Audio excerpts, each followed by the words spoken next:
But what you see in the museums are the suits that they practiced with. Yeah. Because the actual suit, an Apollo suit, with the PLSS would be around 100 kilos, something like that. Yeah, that's pretty close, yeah. It's actually 180 pounds. The suit was about 45 pounds and the PLSS was 140. Yeah. Well, when they're on that in a full simulation and you see them with the suit on, when they're on Earth practicing, there wouldn't be anything in the PLSS because you don't need it. Yeah, exactly. Because you're on Earth practicing. And it'd be too heavy. Maybe a fan to blow some air around inside. Yeah. A little bit of a battery in your communication, right? Keep you cool, like practicing on Earth. And the rest of the suit would be a lot lighter. You wouldn't need 45 pounds of suit on there for practice. But when you look at the suits in the museum, that's all you see. Mm-hmm. Like the zippers don't even go up tight. Like there's about 1.5 inches short at the back where it zips up to the back side of the helmet. That wouldn't seal. That's the other thing, too. And this is just purely common sense here. When you talked about this before, and I've always found it fascinating when you talk about the zippers in the suits, that how did they make sure, and it'd be too long to go into this right now, but I want people to think about this, or I'm asking people to think about this. How did they make sure that there wasn't any seepage from the atmosphere of the suit to outside, keeping in mind the hard vacuum of that environment on a lunar surface? I mean, these are all questions that NASA doesn't answer. Who's that Paulo Altavistamo? He's got a whole thing in his thing on the zippers and stuff, right? He's taking scuba diving zippers. Yeah. And of course, some of the Apollo suits that they practiced with were in water tanks. Yes. So they would have had those on there. That's right. That's where they came from. The suits in the museum do not have any rubber on them. And that's NASA's reply, by the way, to people who question, did you test the suits in a vacuum chamber? They said, well, we tested them underwater. And they tried to make that as adequate in lieu of testing the suits in the vacuum chamber. They tested them underwater, but they're two different environments here. They don't even compare. What people need to understand is the difference between having a pressurized suit in a vacuum and being underwater. You don't need any structure in the suit to be underwater. No. Because you are using pressure inside the suit and match the pressure of the water.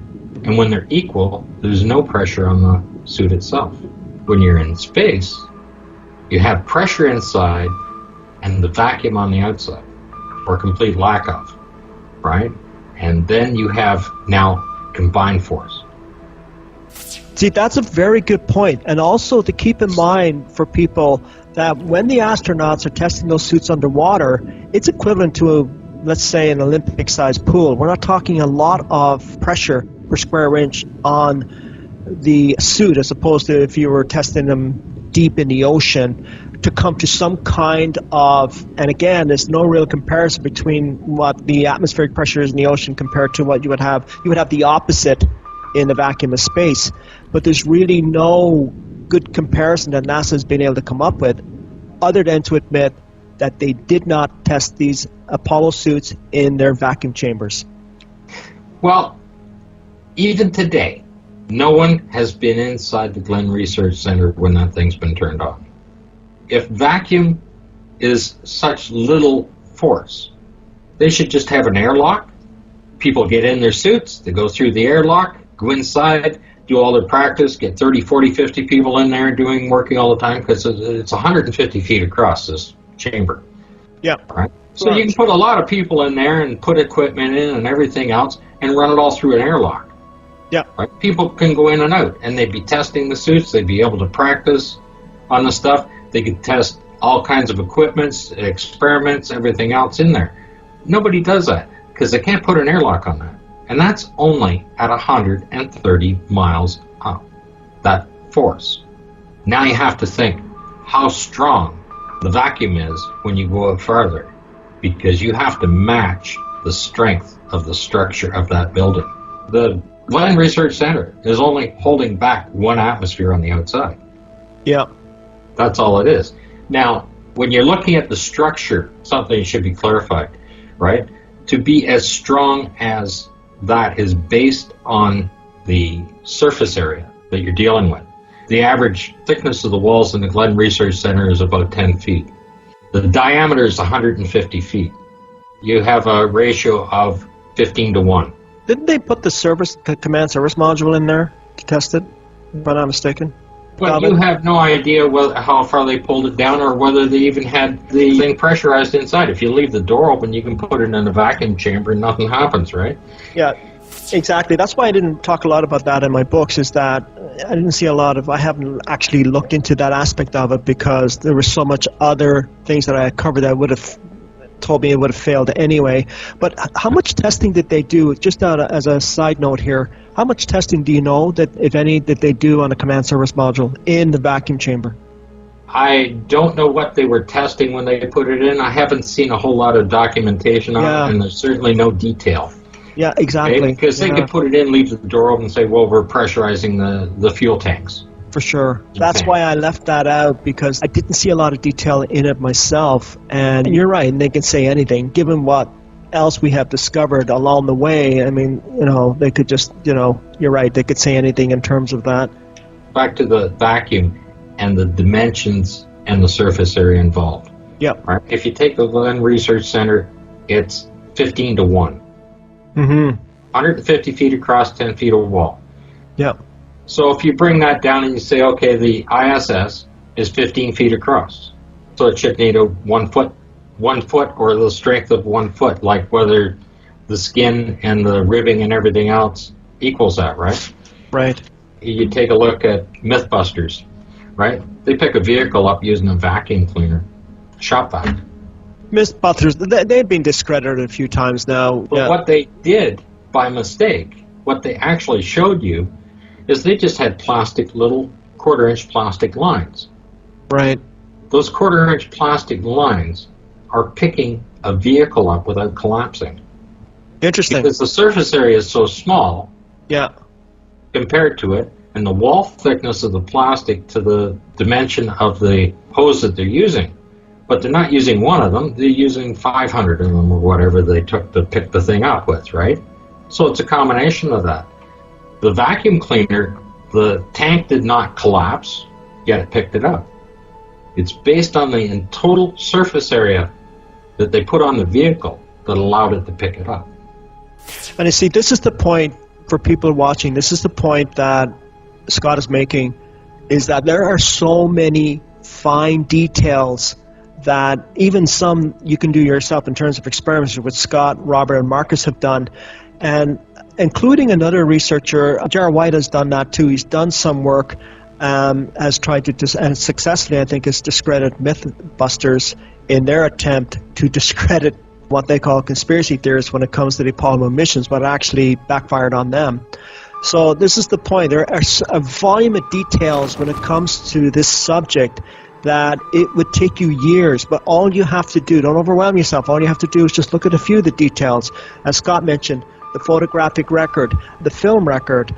But I just want everybody to know that this can be an overwhelming subject when it comes to the Apollo moon missions, and it's a rabbit hole to go down for sure. But you don't have to look into everything. Just pick some of the details that you like and look into that and go from there. You don't have to cover everything. Don't listen to the proponents. Always like to come back and say, well, what about this, and this? And your answer would be, well, I'll get to that in due time, but what about this? You see, their way of avoiding some of the anomalies that Scott has brought up would be to say, well, okay, well, what about this? And so they try to cover. They don't have a response to Scott's work, so they come up with what about this? But they did this and this and this, and that's how they do it. Is they try to distract and divert you away from that. Before we wrap up, I want to get to the Saturn V, which I found interesting. I'll let you take it from here. Well, you've got the expert knowledge on the Saturn V, and I have looked at it, and what I wanted to talk to you about is what I came across when I was reading some of the detail, because I was looking at the different orbits that they were taking, and I had discussed that before when they said they went around the Van Allen belts and that, so I was looking at some of the new documents to see if they've changed it again, and of course, all their drawings go right straight through the center of the Van Allen belt, right? They didn't move around it. Yeah. So when they're starting off, once they get into low Earth orbit, they've already fired the third stage once. Now, the tanks on the third stage are fairly small because it's housing the payload. It has the LEM and the CSM command module. It's all inside of that. So it has very small fuel tanks, and it's already done one burn to bring it from, 105 miles or something to 125 miles. And then it does the next burn where it accelerates the vehicle into trans-lunar insertion. Yeah. Right? But it does not reach enough speed. It only gets to 25,000 miles an hour when it runs out of fuel. They actually shorted that, I think, wouldn't it? About 24 and a bit. Yeah, it's 24 something, right? Yeah. And they need 27 to get escape velocity so that they can coast, so they don't need any more power the rest of the way. They go into an elliptical orbit, though. Is it 27 or is it 24? They're done the elliptical orbit when they do the burn. Right. Now they're going to head straight out. Would that not technically be an elliptic orbit when they include the orbit around the moon? I think it's an extension of Earth's orbit. When they do so-called an elliptical orbit to gain speed around the Earth, then they do the burn. It gets up to less than nominal speed with the third stage because it's out of fuel, because it has small fuel tanks. Yeah. So they vent those tanks out so they wouldn't have an explosion, that there's no fuel left. Out comes the CSM, it turns around, goes in, grabs a hold of the LEM, pulls it out, then it turns around again, and the CSM does a burn to bring it up an additional 2,000 miles an hour so that it has escape velocity on this trans-lunar injection. And then, of course, as it coasts through, it gets down, and by the time it gets to the L zone, and that's where the gravitation of the Earth and the Moon are equal, it's down to about 2,000 miles an hour. Yeah, 3,000, that's right. And then it speeds back up to about 6,000 miles an hour, and that's the speed it goes into orbit around the moon. Right, and just for the viewers, what Scott's talking about there is the neutral zone. I call it the gravitational neutral zone between the Earth and the moon. So as the Apollo spacecraft would have been on its trajectory from Earth to the moon, it would be constantly slowing down because of Earth's gravity. When it reaches the neutral point where the gravity between the Earth and the moon is equal, then it stabilizes briefly, and then the moon's gravity takes over and increases its speed. So that's just so as everybody's clear on that. So when you're reading it and you realize that they had to make a couple of course corrections to get to the moon. Yeah. They had to do a burn to get course corrections so that they get to the moon and hit the right spot going in there and meet up with the moon. And that's all highly technical. Yeah. Then you come back and you start reading on the third stage. The third stage makes it to the moon and crashes into the moon, and yet it's not up to speed to get there in the first place. It doesn't have any fuel, it doesn't have anything, it's not being remotely operated by NASA, it's just a blank tank of nothing, right? It doesn't have any controls, it's not anything, it's just the third stage. Just a dead shell. It's not up to speed. How does it get to the moon? That's a very interesting point, because when they do the translunar insertion from the Earth to the moon, they fire, as you said, they fired the third stage rocket one more time. And that's supposed to put it on a trajectory. And that is supposed to have put them into an elliptical orbit. I'm just going by the official version here. An elliptical orbit that would set them on a path around the dark side of the moon and bring them back if the command service module engine had failed. That was with Apollo 11. I think Apollo 12 and on, they've changed that a little bit, but let's just go with Apollo 11. So that's very interesting. The question is, if they were on a trajectory to the moon, was the spacecraft slowed down when it had separated from the third stage to turn around and pick up the LEM? And then did the service module fire its engine to put it on a faster trajectory? Your question is how did the third stage itself get to the lunar surface? Is that right? It wasn't going fast enough. Yeah. They had to fire the CSM, the service module, to accelerate another 2,000 miles an hour so that they had escape velocity. Then they had to make 2 course corrections so they lined up with the moon. Right. Yet this other piece of now space junk made it to the moon and crashed into the moon. That's where they recorded it ringing like a bell or whatever, right? In your opinion, what should have happened to the third stage? Well, it wouldn't have been able to escape if it did not reach escape velocity of the gravitational pull of the Earth. Yeah. It would eventually come back down and crash into the Earth. Okay. Right? Because if it's going straight out and it slows down, then it's going to come straight back down. It's like throwing a baseball up. It's coming back down again. Yeah, no, I understand. I understand what you're saying. My understanding is that the firing of the third stage put it into a higher orbit, literally. It wasn't escape velocity from Earth. It would be a higher orbit, like an elliptical orbit, to include the orbit around the moon and back. No, it didn't have the fuel to do that. And it certainly didn't have that capability if it crashed into the lunar surface. Don't forget, it already burnt once to get into parking orbit. Right. So now it's going around the Earth. That rotation around the Earth was supposed to be elliptical. Then they do the burn where they turn it and pull it away from the Earth to head to the moon. And it doesn't have enough speed to get there. It runs out of fuel. Yep. So then they pull out the command module, turn around, grab a hold of the LEM, turn it back around, give it another burn to accelerate another 2,000 miles an hour. So how does the third stage get to the moon if that thing needed to have another burn to gain 2,000 miles an hour farther? Right? Yeah. It doesn't have it. And yet, it's recorded that it got to the moon. And yet, the only way people could get to the moon, they needed to do that burn and have 2 course corrections. Yeah, my understanding is they did, I believe, 2 course corrections, officially speaking, that is, in Apollo 11 there. And I think they did 1 on the way back, supposedly. When I'm talking about that for people, I'm talking, I go back and forth in context of the official version and then, then react to it later. Those little retros are going to change anything. Yeah. Like, they just go, point it that way. Well, you're still going that way because you're in space. I have to look more into that. I have to look more into what you're saying because... If you're not up to speed to escape the Earth's gravitational pull, eventually it's going to pull you back down again.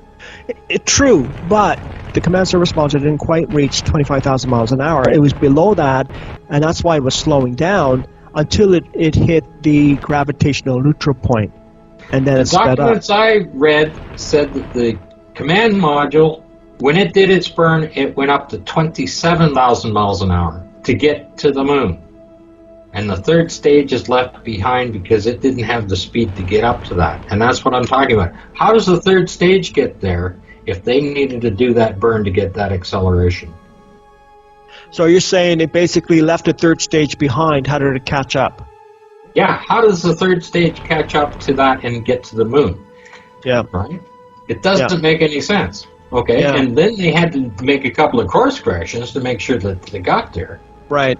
And yet, this other piece of just space junk that's just floating around, didn't have the speed, managed to get there and crash into the moon. Where in the documentation did you read where it says the command service module reached approximately 27,000 miles per hour? You can get it right on Wikipedia. You can read it right from there, and then you can go to the other documents off of that to read. Off of that, and that takes you right to NASA? Yeah. Okay. Yeah.